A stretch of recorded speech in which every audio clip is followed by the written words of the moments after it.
misinformed for another. And it's statements from cops who are all worried about deep web, and some guy who uses computers who is afraid of deep web and all these sorts of things, and warning parents about the dangers of the dark net or the deep web or whatever. And the particular article, you can read it on TV9's website.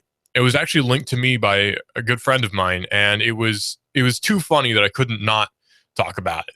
And I know that Mr. Tulis is cringing in the background because I said couldn't not talk about it. But my grammatical mistakes aside, no, it's really it's a well-written article. I'll put it that way. I don't fault the guy for writing it, whoever wrote it, or maybe it was a lady who wrote it.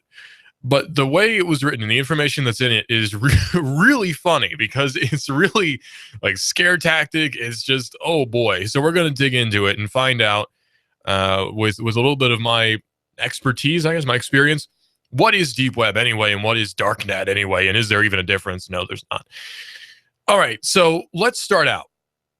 Back in the 80s and 90s, the Navy research, actually Navy intelligence research, developed something called Tor, or the Onion Router. Now, the Onion Router is designed to bounce your IP off a bunch of different nodes to obfuscate your identity. Now, that in and of itself is great. It's a privacy tool. Now, it's not an infallible privacy tool, but it does work pretty well against regular Joes. Not really governments, because again, this was developed a long time ago, back before there was as much research into cybersecurity as there is now.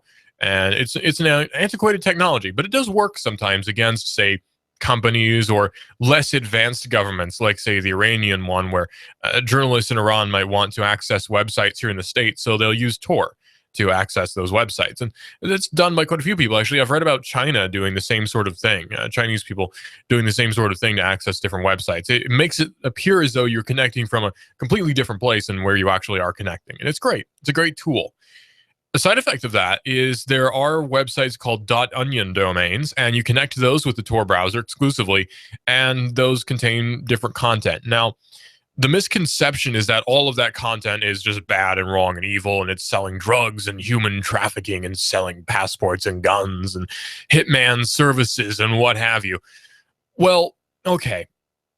There is some of that. Yeah, there's no denying that. We see some of that.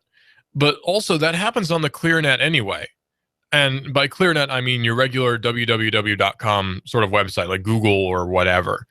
That sort of thing is out there anyway. So it being on deep web is not anything new.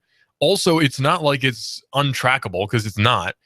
So the concern is really nil. There should be none, essentially. This is not really anything for your average parent to worry about. It's something for law enforcement maybe to be concerned about, but it seems kind of, well, it seems premature maybe. It seems ill-informed at the very least to run around like chickens with their heads cut off because something like Tor exists. It just seems silly.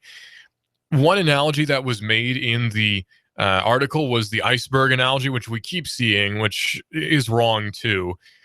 The analogy is the deep web is kind of like an iceberg, or the internet is kind of like an iceberg. At the top, you've got your mainline websites, and somewhere beneath the water, you've got all these deep websites that are all deep and scary and dark. And really, it doesn't work that way. It's not like they're deep and scary and dark. It's just that it's not indexed by Google. I mean, that doesn't make it scary or bad at all. It just is what it is. It's not indexed by Google. And we keep seeing all the, the scaredness about it. We keep seeing people being frightened about deep web, and it's silly. So here's why it's silly. Number one, most of these websites are based overseas in Europe or Asia. Sometimes we see them in Russia or Eurasia, I guess.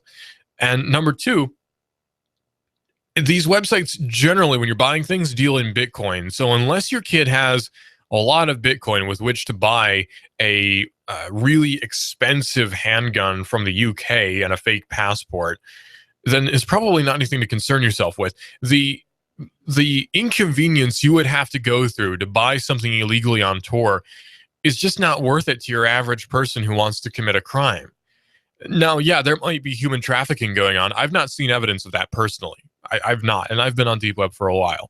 And that's not making me special. It's just because I'm interested in it and I've used it a few times. I've not seen any evidence of human trafficking. Now, it might exist. Again, I'm not saying it doesn't happen, but I've not seen it personally. Also, the concern about, well, you don't know what your kids are doing on the internet. You never know what your kids are doing on the internet, even if you think you do. You don't. Kids are smart. Kids are a lot smarter than their parents in a lot of regards, especially when it comes to tech. So you might think that you know what your kid's doing on the net. You don't. You're never gonna, because it just doesn't work that way. You could even install safeguards. There's that guard dog, whatever, internet security thing. Doesn't work. You can get around it. Trust me, I know. You can get around any of these different little internet security things. The best way to make sure your kid stays out of trouble on the net is to be a good parent. Just tell your kid, look, there's stuff on the net that I don't want you getting into, and, be a good kid and don't. Making it scary and making it sort of this unobtainable, weird thing off in the distance really makes it all that much more enticing. So it's really, that's not the approach. That's not the approach that was given to me. I'll put it that way. And it worked. So I don't know why parents are really into the fear factor of so many different, internet things that we all need to be scared of. Because, yeah, the internet is full of nasty, bad things, but so is everything else. So is your local video store, if those still exist. You know what I mean? It's not like it's any worse than anything else. People are always so worried about whatever's on the net because it's an unknown. It's kind of like in the 50s where we were all worried about nuclear whatever, some sort of atomic hazard that's going to turn us into space aliens or something. We were all worried about that in the 50s, and that was the big sci-fi thing. Now it's whatever's on the internet. What can hackers do? That's now the big thing, is what can hackers do? Hackers can do this or that to you, and hackers can steal your identity. Well, yeah, they can, but the chances of that happening are low, and there are safeguards you can take. So it's not like the internet is some sort of wild west where just anyone's waiting to steal your identity, and there's some guy with sunglasses and a ski mask typing away on his computer trying to get into your Facebook account or trying to steal your kid's identity. Because, yeah, that does happen, but there are billions of people on the internet. So the chances of it happening to you are low-ish, but you should use caution. That's not to say you shouldn't use caution, but being paranoid is not worth your time, honestly. Parents are these days, and probably always have been, overprotective because we want our kids to have the best possible life, and we want our kids to be untainted by the outside world. I understand that. If I had a kid, I would be the same way. Fortunately, I don't. I'm kind of young for that, but you get the idea. And I understand that mentality, but there is a point where you have to understand that kids do actually need to be exposed to the outside world to some degree, or there's going to be a lot of shock when suddenly you're an adult and you're thrust out there and you don't know what to do. Because I know a lot of people growing up who were like that, who were so sheltered, and then once they grew out, they moved out of their house and they're on their own in college, suddenly it's such a shock because everything is different. Everything is now very foreign. It's not the happy-go-lucky world that we thought it would be.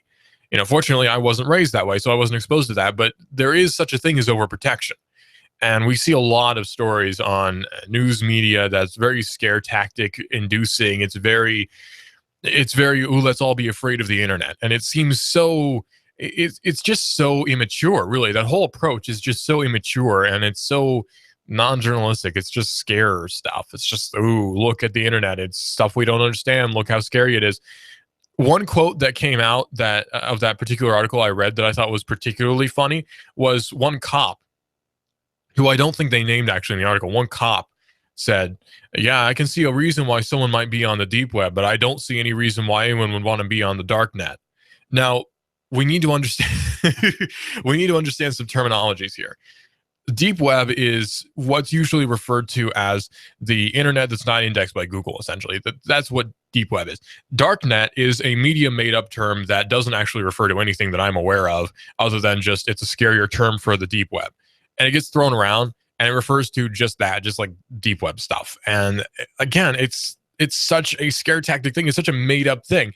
It's kind of like in the 90s with the assault weapons thing. Like suddenly we all got worried about assault weapons. Think about what an assault weapon is anyway. Like, seriously, anything is an assault weapon because assault is an action, okay? So an assault weapon would be anything you use to assault somebody, right? By pure definition.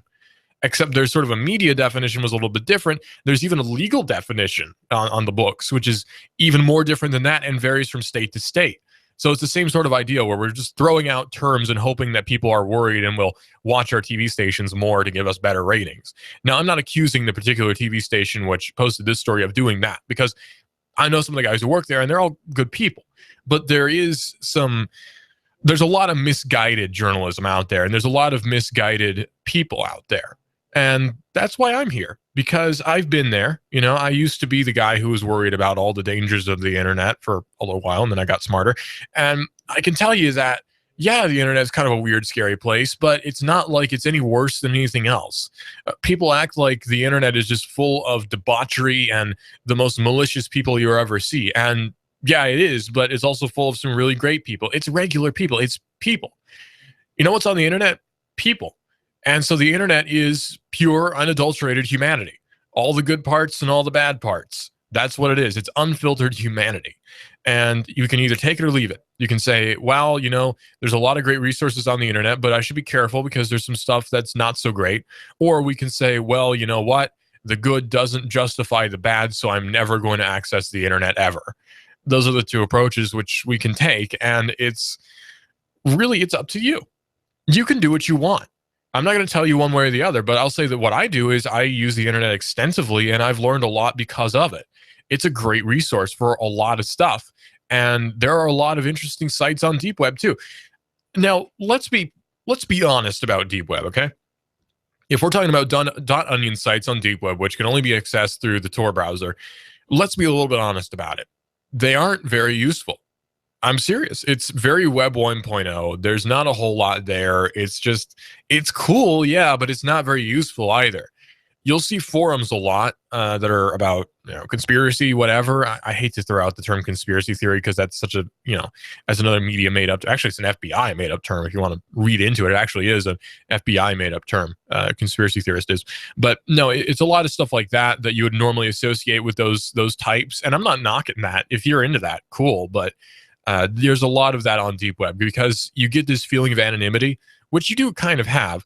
And you post stuff like, you know, was 9/11 an inside job or the JFK assassination, stuff like that. It's fun to read, yeah, and it's informative, but that's what you're going to expect on deep web. Now, there's some stuff which claims to be narcotics selling networks. Now, those are kind of interesting. Personally, I don't have a whole lot of interest in buying drugs on the net. There were some which I was interested in, but not a whole lot. And mostly just they're legal anyway is the thing. Like the stuff that I would want would be legal anyway, like, you know, kratom or whatever. That stuff's legal anyway, so no worries for me. I'm not really big into black tar heroin personally, so I don't have really any use for Silk Road or Agora or any of the other deep web drug outlets. But they do exist, yeah, but you have to spend Bitcoin on them. So again, that sort of makes the accessibility a little bit that much farther away for your kid. If you have a kid and you're worried about this particular child accessing the deep web and buying drugs, it's kind of unlikely the way it's set up because it is sort of deliberately inaccessible in some ways because it's dealing with a very exclusive market. And it's not a pushing sort of thing. It's just you can buy it if you want to. There was one that I thought was kind of funny, which was a website which purported to sell drugs. And on the, I should say narcotics, and on the front page, like the front splash page of it, they had a little notice in the lower left-hand corner that said, sorry, we're out of meth. I thought that's like kind of, okay, you're out of meth. Well, what else do you got? You know, we got heroin, we've got crack, we've got morphine. Even if you want some pure morphine, come straight to our drug network, but no meth. Sorry, guys. It's kind of funny. You could actually buy like blocks of meth. Purportedly, you could buy blocks of meth. I question the veracity of some of these different websites, though. One that I saw was a hitman hiring website where, again, you spend Bitcoin, of course, and you would hire a thug, I guess, to do particular jobs. And they had listings of different jobs. Like they had assassination, they had like breaking a leg, and they had different tiers. Like if it's executive, it's going to be a little bit higher. If it's just some thug on the street, it's going to be a lower price. If it's like a politician, it's going to be an even higher price. And it seems so cartoonish that, again, I question the veracity of it. Most likely, I would say that's some sort of law enforcement honeypot where some cops running it, wanting you to try to buy something so they can have a sting operation and look all triumphant about how they busted people on the deep web trying to buy hitmen. You know, because that sort of thing happens a lot, actually. You'd be surprised. And there was another one which was selling purportedly fake passports to, I believe, fake UK passports in this particular instance. And again, it seems really, really shady to buy a fake passport on deep web. Like if you're going to buy a fake passport, I understand, fine. But if you're going to buy a fake passport, buying it on the deep web is probably the least safe way to do it, I would say. Honestly, like if you're going to buy a fake passport, there are surprisingly a lot of resources to do that. And buying it on deep web seems like just asking for trouble, because now you've involved either FedEx, UPS, DHL, or the Postal Service, and you don't want a third party involved if you're doing something illegal. So avoid third parties. I don't know why I'm giving tips to criminals, but get the idea. Same goes for weapons. You could buy weapons, which I presume would be sold in a vacuum sealed bag, shipped straight to your door at exorbitantly high prices. Again, it would be cheaper to just buy it from some guy on the street, right? I mean, especially in Georgia where there's no background checks. In Tennessee, I don't think there are any background checks either. You could walk into a pawn shop, cash in hand, buy a shotgun, and walk out the same hour, same 30 minutes even. So it's not like this is a difficult process. So buying it on deep web seems like just asking for trouble at that point. So deep web is kind of funny. It's fun too. There's a lot of good stuff on there. There's a lot of bad stuff on there, just like the regular internet. Like seriously, just exactly like the regular internet. There's no difference really that I can see, as opposed to the only difference I could see really is just it looks worse, I guess. Deep web looks a little bit worse, but I don't know. Like there's also the issue of child pornography, which is, I would say, not prevalent, but is present on deep web, just as it is on ClearNet. Again, it's not like it's any more accessible or any less accessible. Now, I've never seen any, as far as I know, never seen any. But it does exist, I'm sure, just like it exists on the ClearNet. So this paranoia about deep web seems to be kind of misguided, to say the least. We're all worried about the next big boogeyman. And for now, it seems to be hackers on the internet is the next big boogeyman, or at least it's the present boogeyman. So being that worried about it is not worth your time. Giving cautionary tales about it is not worth your time. Just say to your kids, look, there's this thing called deep web, and I'd really like it if you didn't go on it. I'm telling you right now, as your parent, I don't want you to go on deep web. I understand you use the internet, and that's fine, but I don't want you to go on deep web. I don't want you to use Tor. That's just my prerogative to you as your parent, is telling you don't use deep web. And if your kids don't do what you tell you, maybe you have a bigger problem than deep web. Just saying. Maybe you have a bigger problem than Tor and hackers stealing your identity. Maybe your problem is parenting more than anything. But who am I to give lectures on parenting, right? I'm barely out of being parented in the first place. So yeah, but no, it seems so ridiculous to be all worried about these sorts of things. It's just boogeyman. It's collective boogeyman. We're worried about ISIS. We're worried about hackers on the net. We're worried about the Chinese, and we're worried about the Russians. And it's just adding to our stress levels. And I'm surprised we haven't all died of heart attacks by the age of 25. All these different stress things to be worried about. And at the same time, we're told to don't worry, be happy. And it seems so contradictory, I should say. And the whole narrative is just silly. And we see a lot of different pieces, especially in newspapers, TV news, whatever, that's all about, look at what law enforcement is cracking down on now. Law enforcement's cracking down on this or that. Here's a funny anecdote. There was a fake drug that was made up that was called Jenkem, and it's really funny stuff. It was called Jenkem, which was used by fermenting sewage, collecting the fumes in a balloon above a bottle, which was filled with sewage, and then you would inhale the contents, which would of course just be methane. And the narrative was that you get this huge psychedelic high off of it. Now, of course, that's not true. It doesn't work that way, and anyone worth their salt would know that. But these guys on the internet made up this fake thing and then proceeded to email a bunch of different school personnel at different schools, warning them about the dangers of Jenkem, and different news outlets as well. And guess what? The news outlets picked up on it, talked to different cops about it, got statements from sheriffs and all sorts of other different official law enforcement important people. So we can make up threats all day. It was a funny joke. It was a really funny joke, actually, and it was totally worth it, especially because one guy got to say butt hash on the air, and I think that's really funny, just like I just did. So it's just like, it's all a joke, man. Like, you don't know what's real in media half the time. So much of it is just stuff that someone made up.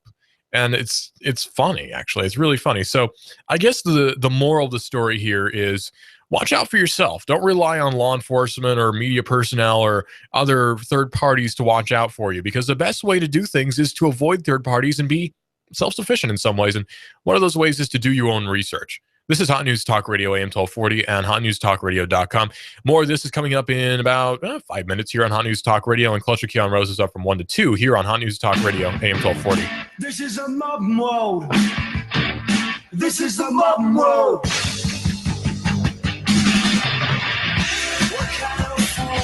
think I am? Just think I know nothing of the You give us 12 minutes and 40 seconds, we'll give you Chattanooga and the world. News Talk 1240. Sky Aerial Services uses advanced drone technology to give you a better perspective and depth of your property and project. We offer aerial photography and video for your business, farm, home, or advertising campaigns, as well as editing services to complete the experience.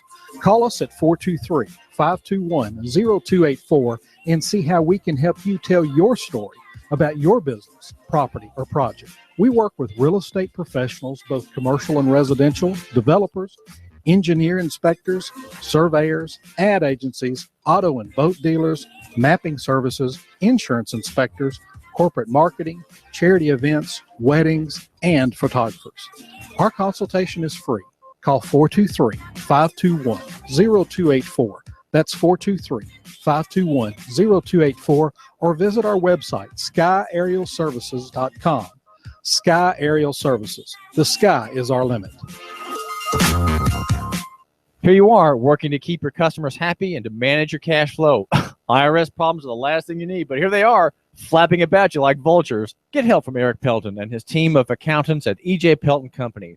Audits, letters, proposed return changes, 1099s, penalty threats. Pelton Tax Resolution Services brings peace of mind and helps you keep more of what you've earned. EJPelton.com. Offices on Brainerd Road and in Soddy Daisy, just north of the Bilo. That's E.J. Pelton. Call 622-3156. Think ahead, 622-3156. We've got a table here at Delia's in Soddy Daisy, ready to delight in a plate of authentic Mexican food. Delia's spreads a rich selection: loaded nachos, crazy chicken, homemade tamales, maybe the enchiladas with beef, chicken, pork, quesadillas. Every dish beautifully pictured on the menu to help us decide. Join us for lunch or dinner. We're at Delia's in Soddy Daisy on Dayton Pike near the Thrasher Light. Here's dinner. Delia's uses the freshest ingredients, cooked to perfection. Nachos, homemade. Delia's open every day except the Lord's Day. For lunch and dinner, treat yourself to Delia's genuine Mexican food. In Soddy, call 521-7145. That's 521-7145. Hi, I'm Rebecca Costa, host of the Costa Report, every Sunday at 9 a.m. My guest this week has been dispensing financial advice for over 2 decades. Suze Orman will be here to explain why so many Americans are living paycheck to paycheck and what we can do about growing personal debt. Don't miss Suze Orman this Sunday at 9 a.m. on the Costa Report, right here on AM 1240, Hot News Talk Radio. This is America Now with Meghan McCain. President Obama makes Jimmy Carter look like Napoleon Bonaparte. We have a president that leads from behind, and when America doesn't lead, bad things happen. Meghan McCain, weekdays at 7 p.m. You give us 12 minutes and 40 seconds, we'll give you Chattanooga and the world. News Talk 1240. Hi, I'm David Tulis, inviting you to make the move with me 9 to 11 a.m. weekdays here at AM 1240 Hot News Talk Radio.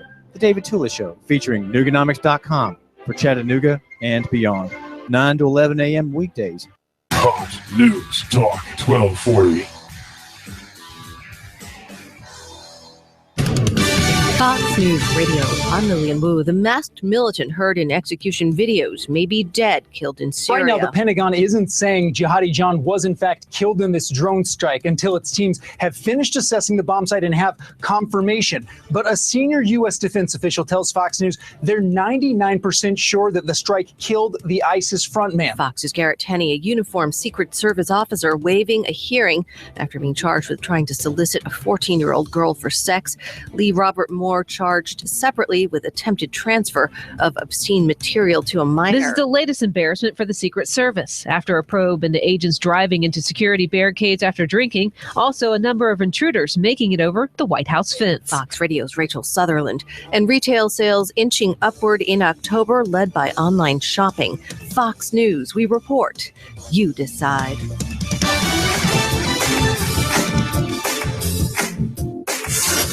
You give us 12 minutes and 40 seconds, we'll give you Chattanooga and the world. News Talk 1240.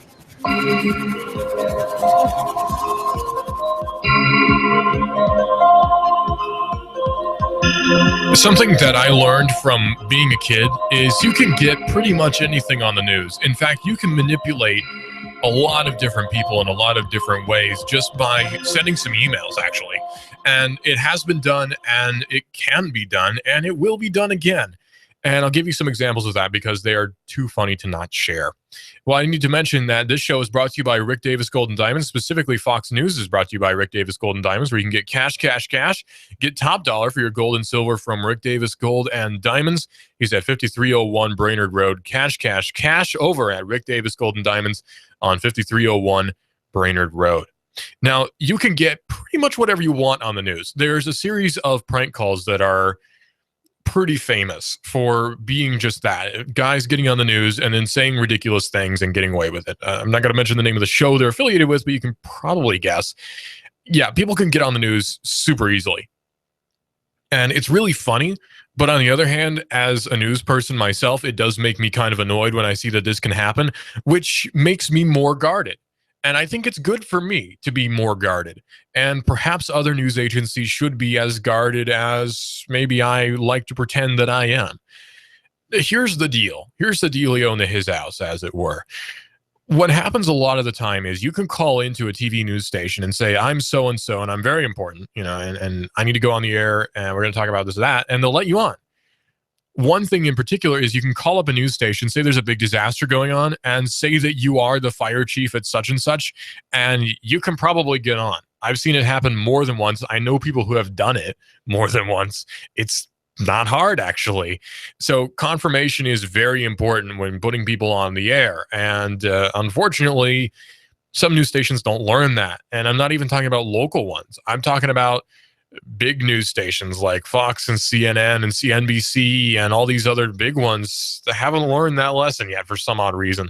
I've seen a lot of really good prank calls over the years, I should say, that were done by people who just called in and said that there's some important person. One was supposed to be an aide to Bob Hope after he died, and he made some joke about Bob Hope during the interview. It's funny stuff.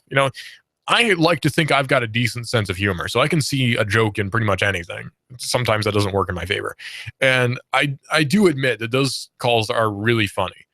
But on the other hand, it's disturbing, not because of the prank caller getting through, because I really don't blame the caller for getting through.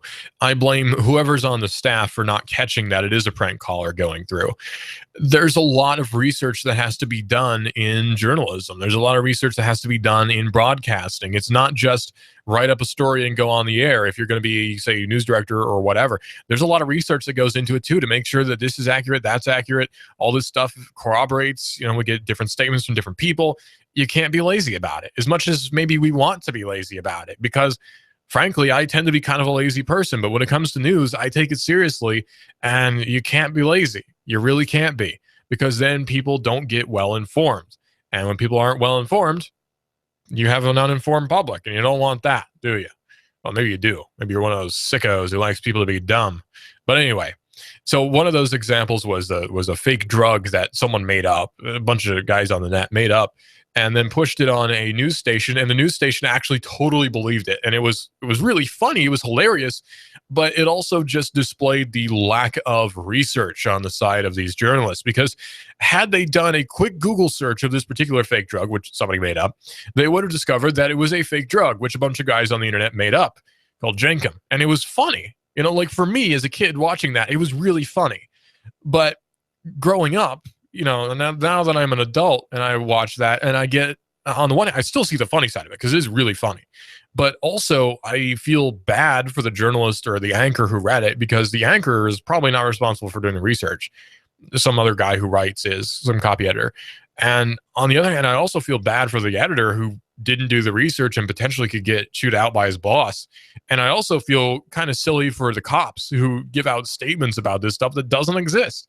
They hear from the news that, hey, there's this new drug. Have you heard of it? And they say no, but we can give a little PSA about how kids shouldn't do drugs. So they come out with a little statement about kids can get into recreational drugs all around your house. Have you ever heard of inhalants? You can inhale air dusters and all sorts of other things. You can buy drugs, you can buy psychedelics at your local garden store.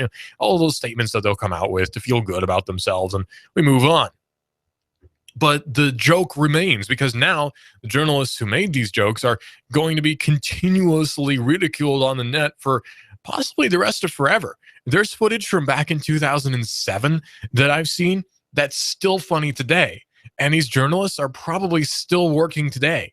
So you got to be careful. And probably eventually I'll say something that's really dumb and maybe it'll get posted on the internet. I kind of doubt it, but maybe it'll get posted on the internet. And I'll say something super dumb and that'll be the end of my life forever.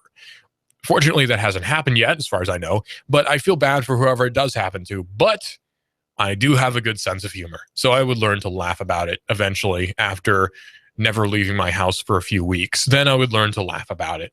So we do have to have a good sense of humor. It's kind of what keeps us going, especially when you're a news person and there's a lot of just depressing crap going on. You kind of have to have a good sense of humor because there's a lot of really messed up stuff going on that you got to report on. And I can think of just a few stories from the last few weeks that didn't really mess me up, but I was like, geez, man, the world's kind of a terrible place when you read it. You get, I don't know, it messes with you. So you got to have a good sense of humor. It's important to have a good sense of humor. I don't understand people who can't laugh at anything. I really don't. That whole mentality is so foreign to me because I grew up in a house where everyone's cracking jokes and we're making fun and that's how we were. So I just don't get that mentality of like, we need to be serious all the time about everything. You know, lighten up, man. I mean, come on. It's not the end of the world yet. That comes later.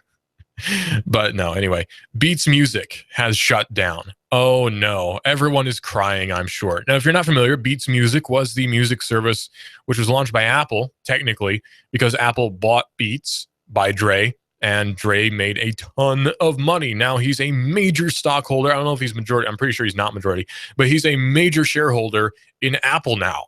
Dr. Dre, you know, Dr. Dre from NWA, that Dr. Dre, the guy who got Snoop Dogg and Eminem's career going, that Dr. Dre, he's now a stockholder, major shareholder even, in Apple Computer Company. He's worth billions of dollars. Yes, that Dr. Dre. I'm still astounded. Now, I mean, I'm happy for the guy, right? He's put out some pretty fat beats, if I do say so myself. But like Dr. Dre, man, I mean, it's Dr. Dre. Like, that's like if Barry Manilow, you know, was a $1 billion stockholder in Microsoft. It's just weird because it's Dr. Dre. I mean, I feel happy for him, but it's Dr. Dre, man.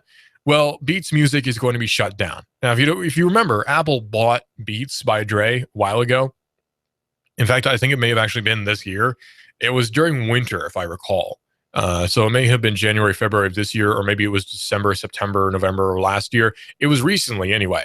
And Beats by Dre are those headphones that all the kids wear, and I don't know why, because they don't sound that good. And they're like $5 to produce, and they cost like $200 to buy.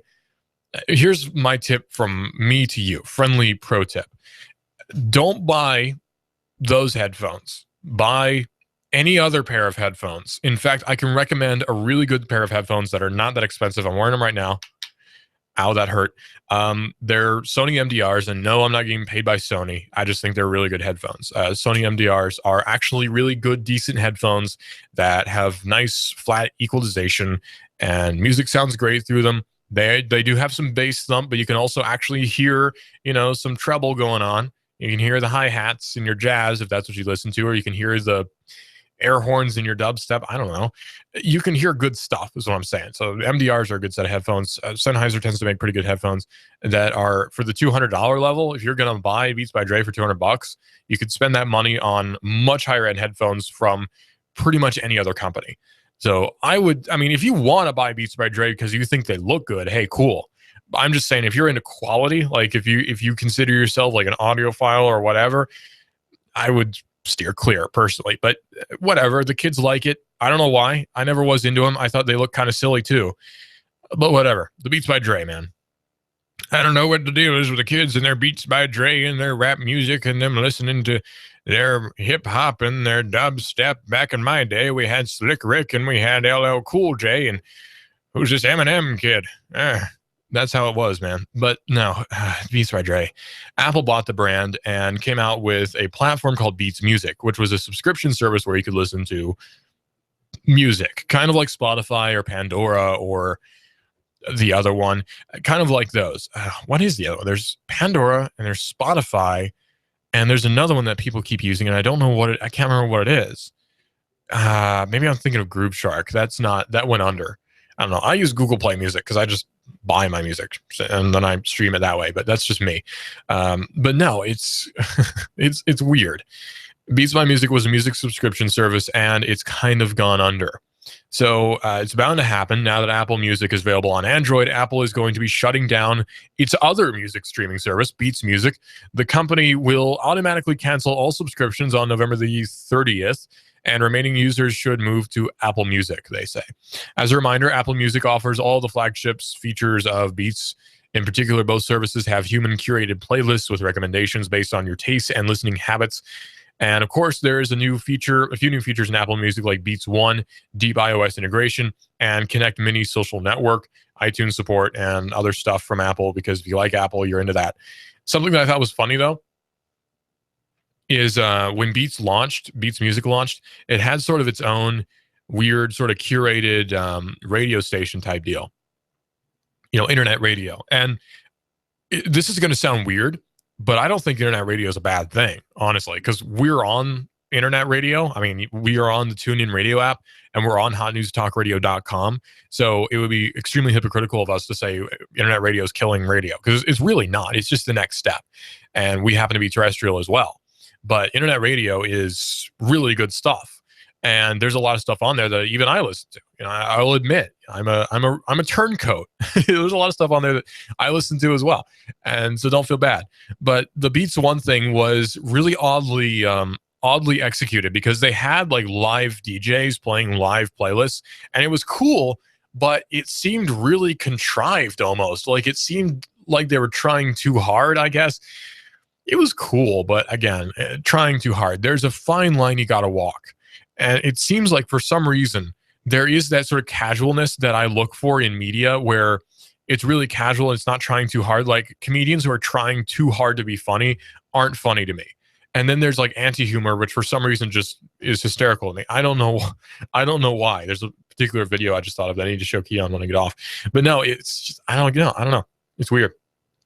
Beats Music users will get the same 3-month free trial for Apple Music too, by the way.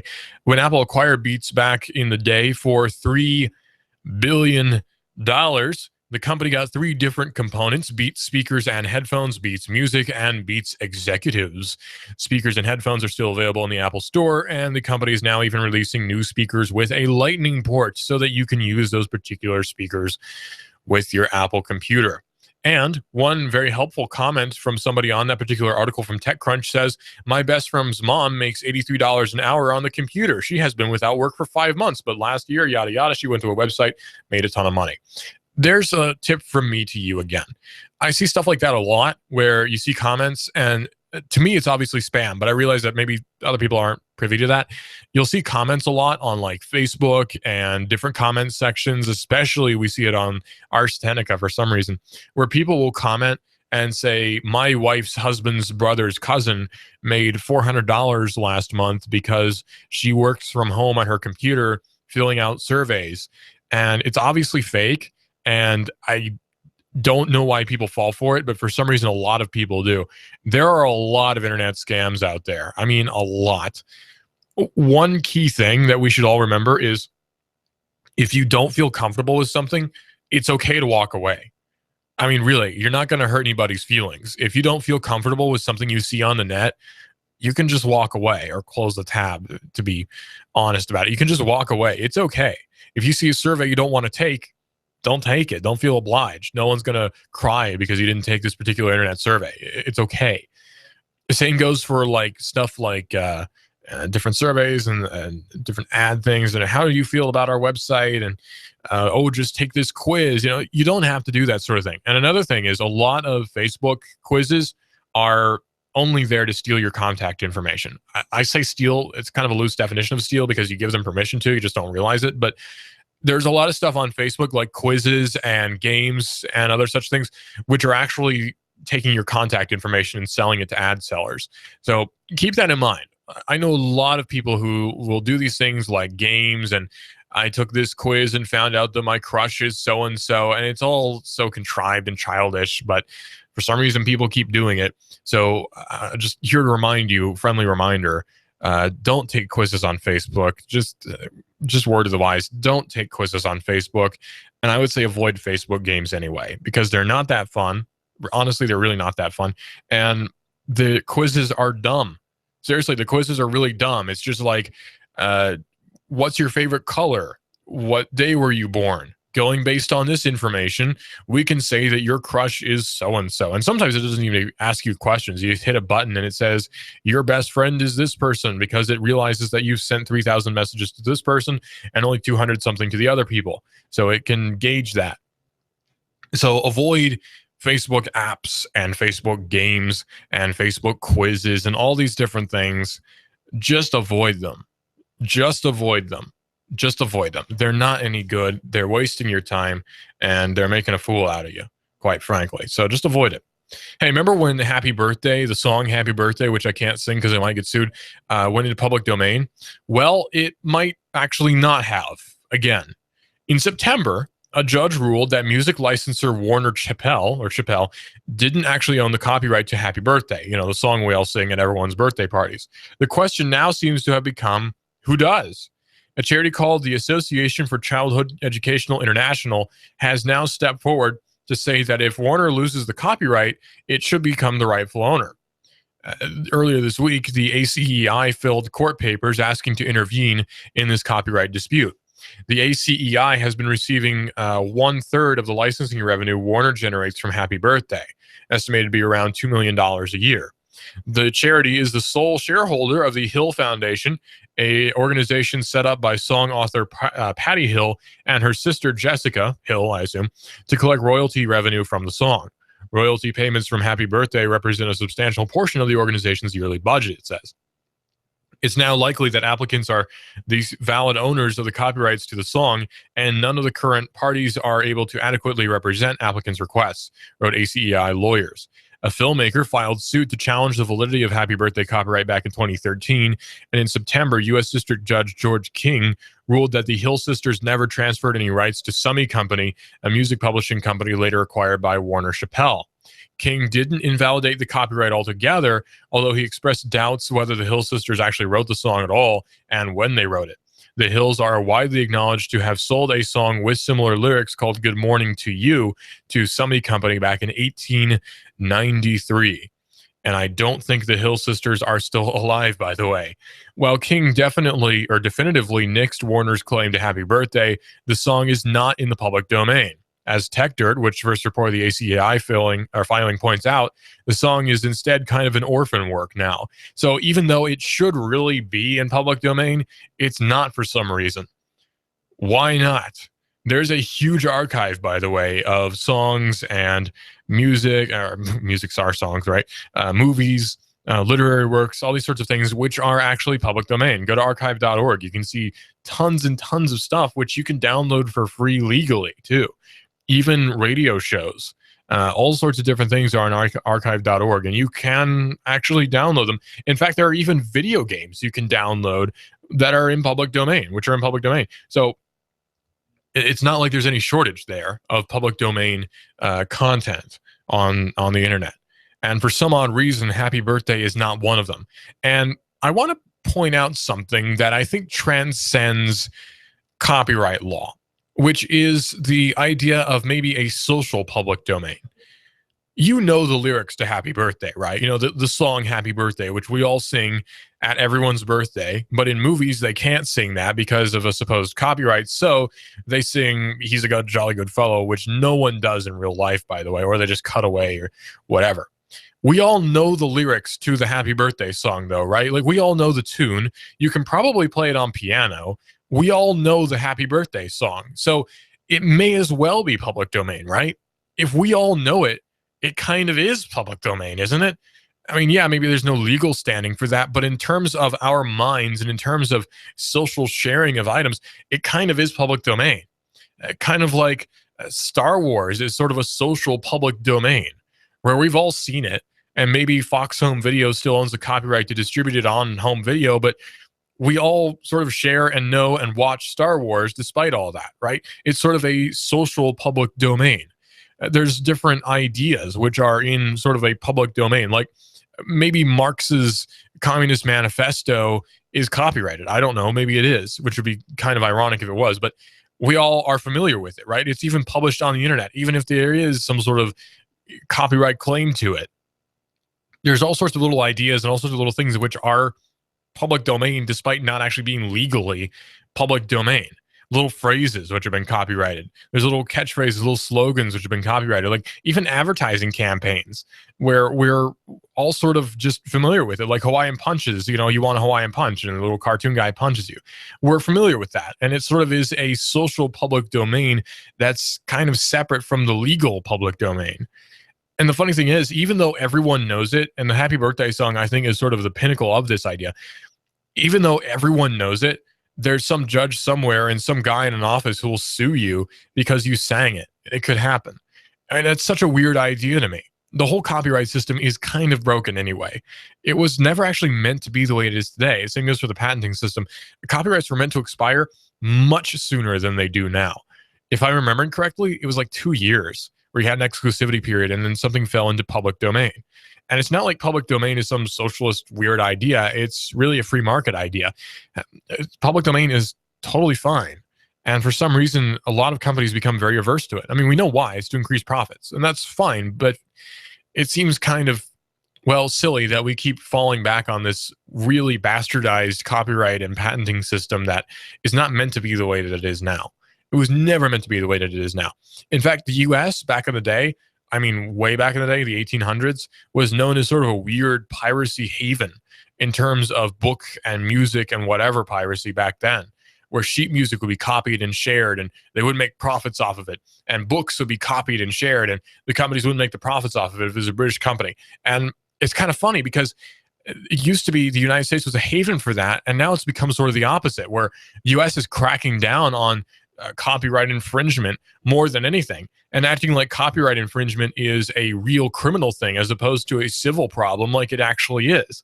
It's a civil damages problem, not a criminal we're going to throw you in jail problem. Like, you know, there's the DMCA and that changed a lot of stuff for the worse, honestly, and made it so that piracy was, content piracy was put on the same level as identity theft almost. It's gotten ridiculous. And it seems even more ridiculous when you realize that everyone does it. I mean, seriously, think about music and movie and game piracy. Everyone my age has done it. I guarantee you. Everyone. And so criminalizing it and making this super illegal taboo thing on the legal scale just doesn't make any sense anymore. And I think that's one of the things that's going to change when we get older. I mean, my generation gets older, is these ideas are going to be thrown out the window. The whole idea of intellectual property and all sorts of other things are probably going to get thrown out the window. Maybe anyway, just going by social trends, which I see today. But probably the flower kids back in the 60s said the same thing. So who knows? Clutch with Keon Rose is coming up next here on Hot News Talk Radio. This is a mob mode. This is the mob mode.